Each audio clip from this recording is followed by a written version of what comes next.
Welcome back, Emerson Eagles. Today we have an interview with the new teacher, Miss Shutter. First question, when did you decide you wanted to become a teacher? Honestly, ever since I was really little, I played around with the idea. It wasn't until high school when my senior superlative was most likely to come back and teach, when I was like, maybe I should think about this becoming a teacher sort of thing. Yeah, here we are. Why did you want to pick an LA teacher instead of like science and social studies? Why'd you pick LA? Language arts kind of just, made the most sense. I'm a Shakespeare fan as well, so any chance I get to mess around with some Shakespeare information, that's fine with me. Do you think it was difficult to switch schools during a pandemic? Yes, it was really difficult. We were moving from Springfield too, so we bought a house. Having to find a job and get everything situated was pretty stressful, but lucky I ended up here. Why did you want to change from high schoolers to 8th graders? Honestly, I didn't go into it as if I didn't really have a set thing. It was just, I am licensed to teach middle school and high school. I love both levels. What other sports did you do? I played softball, but hockey really took up most of my time, so it was really difficult to really manage much else. Why did you pick hockey as a sport? My dad played hockey for a really long time, and my brother was a hockey player then. So then I decided, instead of figure skating like my mom wanted, I wanted to wear black skates like my brother. So that's how I got into it. What stopped you from playing hockey? My senior year, I partially tore 2 discs in my lower back and had onset lower back arthritis when I was 17, turning 18. My doctors kind of had said, you can play in college, but you are risking being able to walk by when you're 30. When did you start hockey? Well, I started skating around 3 or 4. With hockey, it was around 5 or 6. Did you know during hockey that you wanted to become a teacher, or did it just come in your head that you wanted to become a teacher?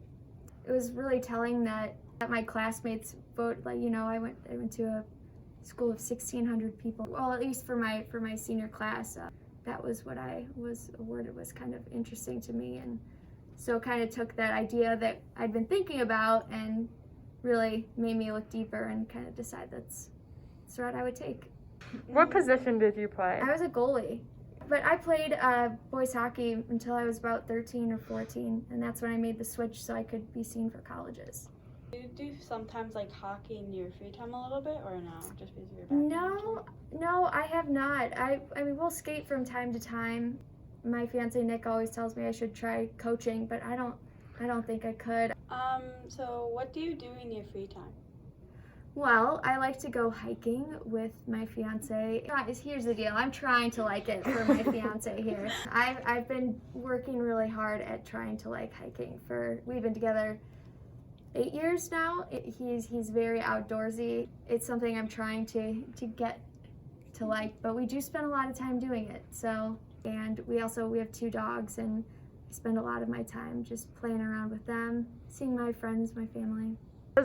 When you go hiking, does your back injury from hockey affect you? Oh yeah. So a lot of it has to do too with your core strength. I know this sounds weird, but core strength, and so keeping up with those sorts of exercises. And I know posture's a big thing. That's kind of scary growing up when you're told, walking is not necessarily going to be in your future if you keep doing what you love. So we do try and keep up with that. But the hiking, if you know what you're doing and how to be careful doing it. What's one piece of advice that you would give your middle schoolers moving on to high schoolers? Oh my gosh, what is one piece of advice I would give you? Be part of everything. Do as many extracurriculars as you can. If you can't, try your best to be a part of just something. And then also, just whatever little petty thing is bothering you, or if you get into any little tiffs, you're gonna look back and laugh. I promise you. It might feel like the end of the world in the moment, but it surely is not.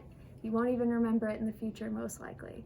That's all of our questions. Thank you so much for letting us interview you. Yeah, of course. A lot of interesting stuff. I'm glad.